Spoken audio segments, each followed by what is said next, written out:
Everyone, welcome back to new video, and in this video we're gonna discuss navigation 3 from scratch. What is the difference between previous navigation, or you can say navigation 2, and the navigation 3, which is just introduced by Android?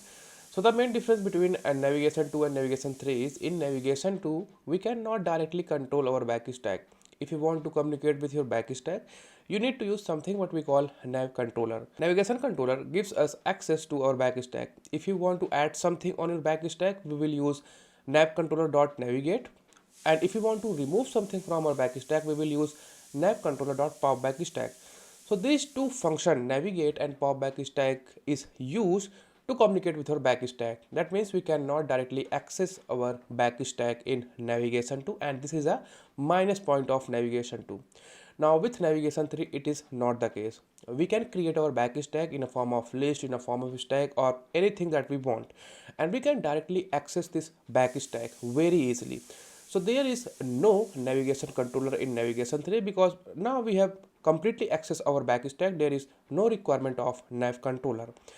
And apart from this, we can also create adaptive layout using scenes that we will discuss in this video. Alright, so enough talking, let's get started and see few examples how we can actually access navigation 3 backstack and use it properly. So for that, first thing first, you need a project. So create your project by yourself. Apart from this, you need few dependency. So I have already added all the dependency in my libs version toml file, and make sure to use exact same version that I'm using because right now navigation 3 is in alpha. So if you want to play with the version number, surely you will see problem while compile time or runtime. Alright, so after adding all of this dependency, you will get all this dependency from my GitHub repository. Go to your root label build.gradle.kts and add this serialization plugin. And in your module app level build.gradle.kts, simply add all of these dependencies. Alright, so now it's time to open our main activity and start our navigation 3 journey. So first thing first, we need to create two different screens. So I'm gonna use here one screen which actually used to show the list, and second screen which is actually used to show the detail of that particular list item. So for that, I'm gonna just create a file, and the file name is list screen. And in this list screen, I'm gonna create my composable name is list screen, and in this I'm gonna use lazy column. Just simply use modifier fill max size, and within this I'm using repeat 50 times item, and this item is nothing but a simple text. So first I'm gonna use modifier. I want padding of 12 dp, and in place of text I'm gonna use this is item number it. Alright, so also I want to add here background color just to make distinguish between the different items. So if our it percentage 2 is equals to 0, that means if it is even, I want to use here color dot red. Let me import this color, else I'm gonna use here color dot green. So this is my list screen. Okay, now if user click any of the item, I want to navigate. So for that I want to transfer this click event, and here in this modifier I'm gonna use clickable, and in this clickable I'm using on click, and simply pass this same text message. Okay, so this is my list screen. Now I'm gonna create one more screen which is actually used to our detail screen. Create a composable naming detail screen, and in this detail screen we need to pass the text that we were receiving from our list screen. This screen is very simple. I'm using the modifier that is coming fill max size, and my content alignment is on the center. And within this I'm gonna simply use text and use the incoming text. So now we have two screen, list screen and detail screen. It's time to use navigation 3. So for that, go to your main activity, and here first thing first I'm gonna create destinations. So for creating destination, I'm using here shield interface naming dest, and in this I'm going to create two data objects. So first is actually representing the list screen, and next is a data class naming details, and also we want to pass argument from list to detail and the argument name is text. So I'm going to create a member variable and simply use test. So this is my destination list and detail. So now we will use here navigation display. And in this navigation display, if you check out its parameter, we have backstack, modifier, content alignment, on back. Basically, we have a lot of things. Okay, so we have to create our backstack because, as I told you, with navigation 3, it is us who can control our backstack structure, manage our backstack. So for that, over here, I'm gonna create a variable which is nothing but a state. Remember mutable state list of test. Import this remember, and the initial destination is list. So basically I want to open the list screen first. Now in this navigation display, we have backstack. Simply pass your backstack. Tap on back. So when user click the back button, we simply remove the last item of our backstack. So I'm using remove last or null. Next we have here entry providers. Now this is a most important part in navigation 3. Now within this entry provider, we need to add few entries. So for that we'll use entry, just like we use composable route with our navigation 2. Here we will use entry. So entry you can consider as composable. So as you can see in this entry, we need to pass the key. So key is coming from test.list, or instead of using this thing in a form of parameter, you can use this thing in a form of type, which is very convenient. Now in this you can render your screen. So I'm simply using my list screen, and in this list screen we have on click. So I'm using my on click. So this is my first entry. Similarly, we will use the second entry, which is test.details, and this time I want to render my detail screen. Now in this detail screen we need to pass the text. Now text is something which is present in our detail destination in a form of its member variable. So we can very easily access it because we have the access of our key within this trailing lambda. So use key.text, and that's it. So when user click onto the list item, I want to navigate from list screen to detail screen. So for that, what we can do? Well, here we do not have any kind of navigation controller.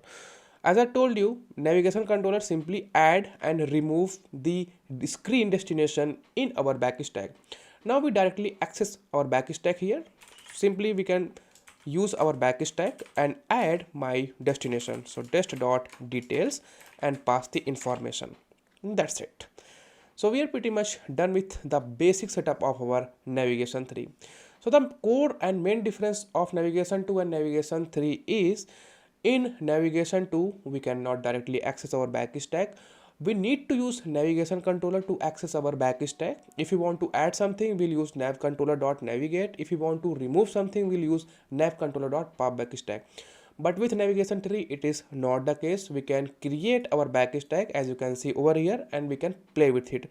Like if we want to navigate from this entry, I mean list entry, to detail entry, we can simply add that information in our backstack and this will perform the navigation. So this is the core and main difference between navigation 2 and navigation 3. Alright, so let me execute this thing for you. Alright, so here you can see this is my list screen, and when I click any of them, we'll simply navigate with argument. So this is a very basic setup of navigation 3, but there are few problems with this approach. Let me show you the problem. So what will happen if I change the configuration? Okay, nothing happened. Now, right now I'm standing on the detail screen and I want to change the configuration. As you can see, it does not sustain the configuration change. Basically, it simply remove all of the previous state when we change the configuration. How can we fix it? Well, in order to fix it, navigation 3 provides us something what we call. So for that, I'm gonna create a new backstack, and navigation 3 provides us remember nav backstack. So this remember nav backstack persist the information while configuration changes. So here, if you want to use remember nav backstack, we need to use something what we call navigation key. It is a compulsion. And one more thing, make sure your destination is serializable. If you want to use this destination over here, make sure it is serializable. It is the important note.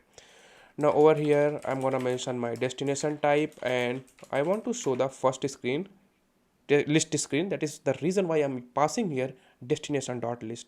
Now remove this and everything works well. Execute your application to see whether it is working or not.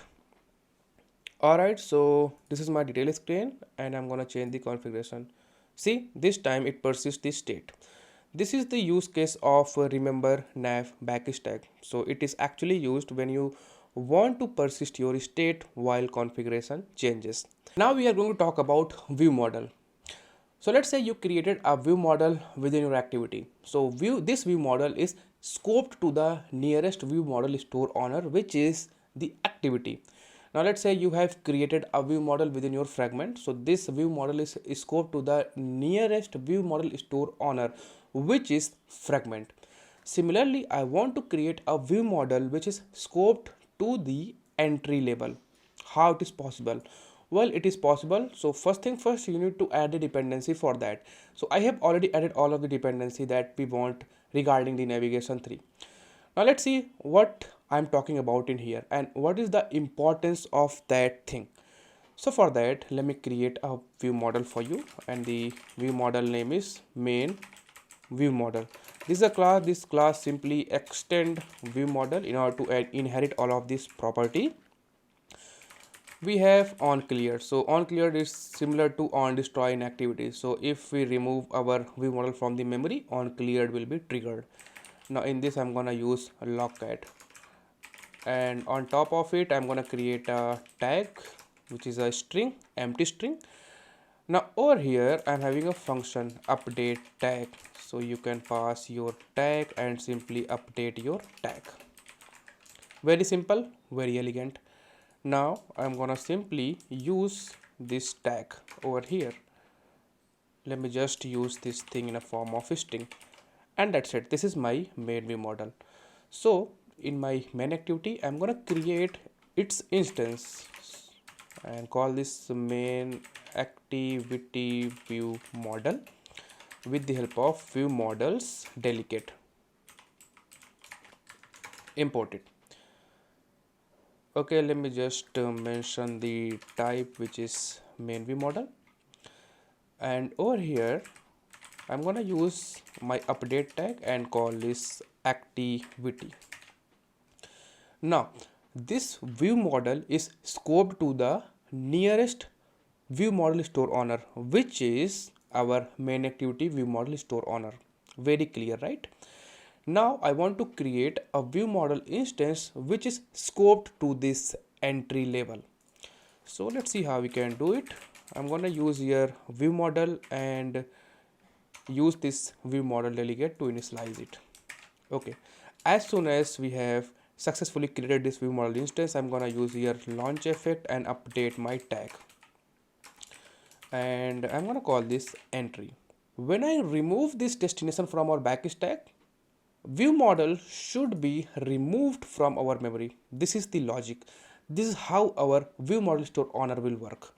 So let's see whether it is working or not. So for that, what I can do, I can simply execute my application, but before that we want to remove this destination.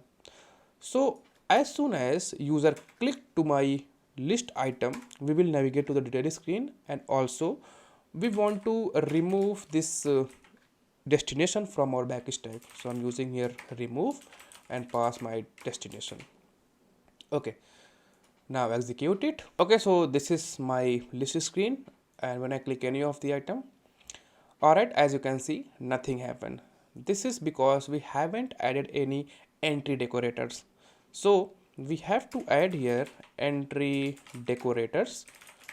This is a list of, and over here we need to pass remember save state nav entry decorator. Next we need to pass remember view model store navigation entry decorator. So this will actually manage our view model state and also survive the configuration changes. Now I'm gonna re-execute my application, open my logcat, remove everything. So when I click any of the item, now this time as you can see on cleared entry, that means when I navigate from my list screen to detail screen, eventually we are removing my list screen. So as soon as we remove this list screen, it automatically removes the view model. Okay, this is the plus point of scoping your view model at entry level. As soon as you remove this entry, automatically view model will be cleared from your memory. So good for memory management. Now we are going to discuss scenes. Well, scene is something which contains more than one entries within itself. So let's see an example and try to understand how we can actually use scenes to create adaptive layouts within our navigation 3. Let's see an example how we can actually use scenes in navigation 3. Well, what is scene? Well, scene is something that contains more than one entry within itself, and we can very much use it to render my list screen and detail screen side by side in bigger devices like tablets. So this is the same thing what I am going to do in my video. So for that, first I'm going to create a file, and the file name is 2pane scene. Well, in scene we have two things. We have scene strategy. So scene is something that contains the way of rendering your entries. Next we have scene strategy. So scene strategy contains the logic when to render your scene. So now I'm going to create a class naming 2pane scene. This is a generalized class, type is t any. Now I'm using here scene, type is t, just import scene. As I told you, wait, this scene is coming from your navigation 3, make sure. As I told you, scene is something that contains more than one entry within itself. Because we have two entries, that's the reason why I'm gonna call this class as 2pane scene. Now in this we have few variables which is directly coming from our scene. Like we have here override variable key, type is any. Next we have override variable previous entries. Next I'm gonna pass my first entry, which is navigation entry, type is t. Next my second entry. So first entry means first screen, which is list screen. Second entry means our second screen, which is detail screen. So nav entry, type is t. Now in this we have to override two more variables, content and entries. So here in entries I'm gonna just remove this get, and using a list of, as I told you, we have two entries, so first entry and second entry. Now in this content you have to define the way using which your entry will be rendered in bigger devices like tablets. So what I'm gonna do in here, I'm gonna use a row. This row takes all of the available space, which is fill max size, and in this I'm gonna use column and uses modifier. Weight of this thing is 0.5f. Now in this I'm gonna use my first entry. This first entry has content and I'm gonna simply invoke it. In this I need to pass my key. So this key is also coming from our first entry. Similarly, I'm gonna repeat the same thing for our second screen. So second entry, its content, invoke it, second entry, simply pass its key. Okay, so this is the logic which our scene uses to render both of our entries. Now I'm going to create a companion object, and in this companion object I'm having 2pane naming const val. You can give the name whatever you want. We have a function naming 2pane, and in this 2pane we have a map of 2pane to true. We'll use this 2pane, just be with me. So this is the scene. Okay, now this scene is actually used to determine how to render our entries in bigger devices, right? Now we have only one thing left, which is scene strategy. I mean, how our navigation 3 knows that he need to render this one instead of the default behavior. So for that I'm gonna create a class, and the class name is 2pane scene strategy, type is t any, and I'm gonna use here scene strategy, type is t. Okay, simply implement its method, which is calculate scene. use the window size classes. So I'm gonna use here window size class, which is coming from our current window adaptive info dot window size classes. Now I'm gonna write a if condition. If my window size class is width at least breakpoint, so 600 dp is the default width that you can use to determine whether the device is tablet or not. So if it is not the case, what we can do, we can simply return null, because this is not a bigger device. Use here return, take the first entry from our entry, so entries dot first, and the second entry from entries dot last. As we have already known that we have only two screens, that's the reason I'm using here first and last. Now I'm gonna create here scene key, because as you can see in my 2-pane scene we need to pass this key. So I'm gonna build this scene. So for that I'm using here pair, and in this pair I'm gonna use my first entry key and the second entry key. Next we're gonna write a logic. So first we check the entry size. If it is equivalent to 2, and make sure your first entry dot metadata contains, so we need to use my 2-pane that we have created in my 2-pane scene, which is this one, and we're gonna use this one in my navigation display later. So this 2-pane is present in my 2-pane scene, so I'm gonna use this 2-pane scene dot 2-pane if it is equivalent to true, and my second entry metadata contains the 2-pane scene dot 2-pane if it is equivalent to true. That means these two entries is attached with our 2-pane scene. We can very easily now access our 2-pane scene and render that two screens together side by side. So for that I'm using my 2-pane scene, and in this 2-pane scene we need to pass our key. So key is already been created by me, scene key, and previous entry means on that scenario I'm using entries, and I'm gonna call it drop last one. In place of first entry I'm gonna pass my first entry, in place of second entry I'm gonna use my second entry. Okay, so it says you can simplify it this true, so just remove this true, and over here you can remove this true. Cool, so we are pretty much done. So if this condition is true, we're gonna use our 2-pane scene, otherwise we'll return null. Null means default behavior, simply return it.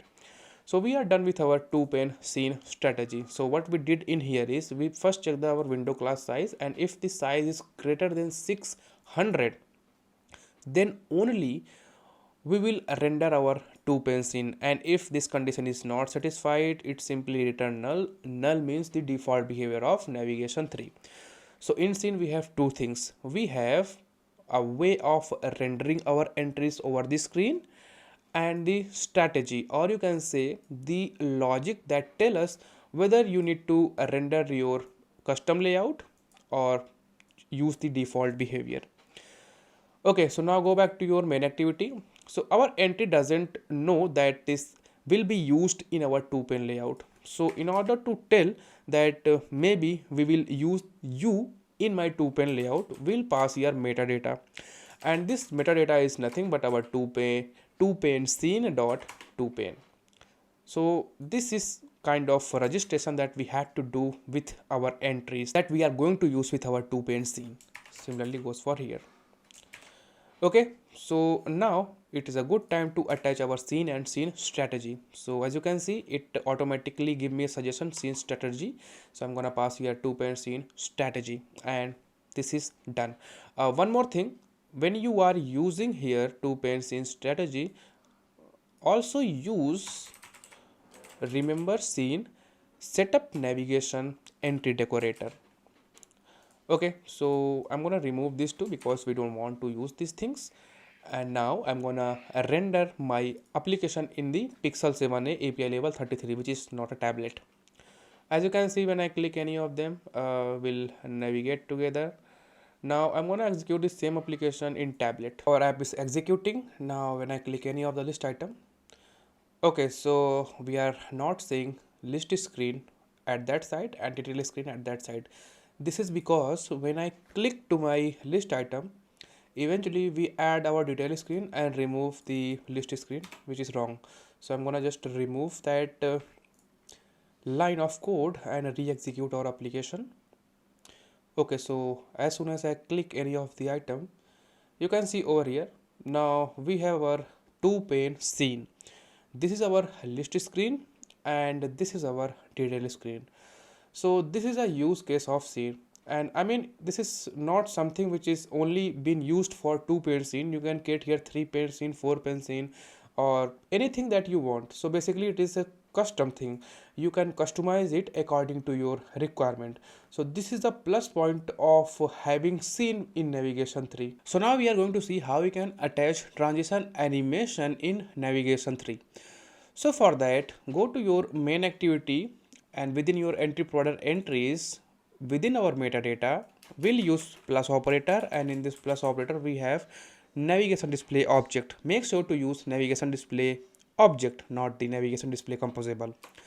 So this navigation display has transition specification. So here you can define the animation that you want during transition.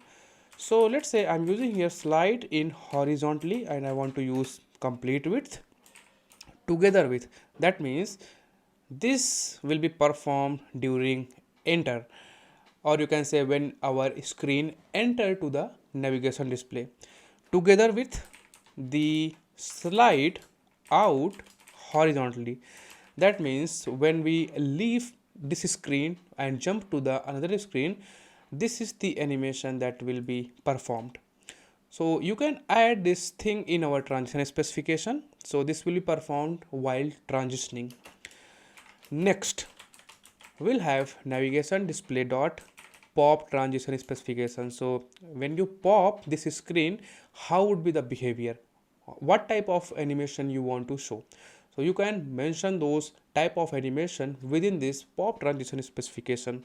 So I'm gonna use for this purpose slide in vertically, and I want to use complete width together with slide out vertically with the complete height. Okay, so we have two transition specification. First one while navigating, second when we pop our screen. Now lastly we have navigation display dot predictive pop transition specification. So when user click back button using the navigation bar, then the transition that you want to show to our user, you can mention the transition within this trailing lambda. So I want to use this same that we were using in our pop transition specification, and similarly I'm gonna copy this transition and paste in our details. Okay, so now I'm gonna execute my application. Okay, so when I click any of the item, you can see the transition. So you can play with this transition by adding here minus and plus. It's totally up to you. So yeah, that's it for this video. I hope I have covered pretty much everything that you want to know as a beginner for navigation 3.